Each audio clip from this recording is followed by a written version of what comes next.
magnifying glass and his flashlight. "Let's find out if you still work," he said, placing the token back in its box and kicking off his sheets. The light bulb hanging from the attic ceiling was dim and covered with dust. William was glad he had remembered his flashlight. The animal he was looking for would be hiding in the deepest, darkest corners of the attic. A mouse would be the best thing. Sir Simon used to zap them and roast them for dinner. William shuddered at the thought. But a mouse wouldn't be easy to find on such short notice, so he'd settled on a spider.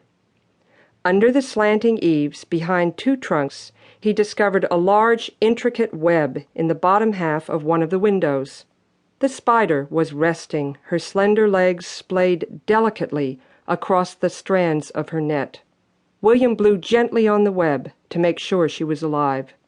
She skittered across to the other side. As he pulled the token and his magnifying glass out of his pajama pocket, she let herself down from the windowsill on a silk strand. "Janice," he said, pointing the frowning face at her. In midair she seemed to disappear completely, but he found her quickly enough with the magnifying glass. She was making her way across one of the wide floorboards. "It works! It still works!" Then he sat back on his heels and stared out the window. So it all must have happened.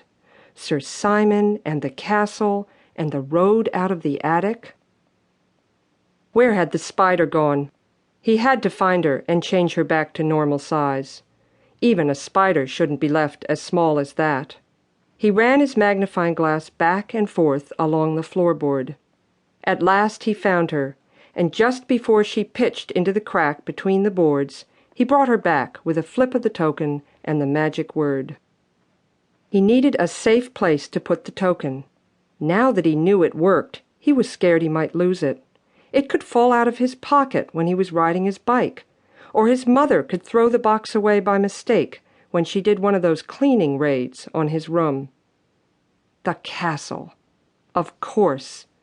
That's where it belonged anyway. He lifted one of the roof sections and tucked the cardboard box into a back corner in the master bedchamber. Mrs. Phillips's old room. That seemed right. Downstairs he heard the hall clock ringing the quarter hour. He had to hurry. He only had 15 minutes to get dressed and bike to the station. Jason was standing on the cinder path looking up the tracks. William lay his bike down in the weeds by the side of the platform and tiptoed up behind him. "Boo!" Jason jumped and then stamped his feet. "Blast, William, I hate it when you do that." But he seemed embarrassed by his explosion. It showed how nervous he was, William thought. "You're late," Jason muttered.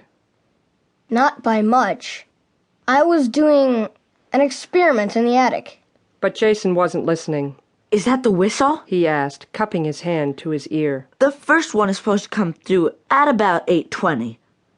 "I don't hear anything," William said, but his heart flipped over. I brought your panniers. I thought we could go to the bike store afterward and exchange them." "If there's an afterward." "Don't be stupid," said Jason, but William could see that he was scared too. He wanted to say, "Hey, Jason, let's skip it. Let's just pretend we did it. Nobody else will know.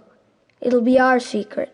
In the distance, he heard the blow of the whistle. "That's it!" Jason cried. "Get ready." And before the words were out of his mouth, the freight train came around the corner.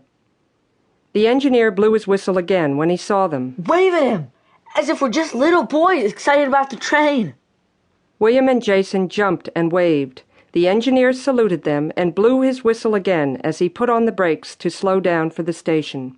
Suddenly, the engine seemed to be on top of them, and it passed with a roaring rush of air that almost knocked William off his feet.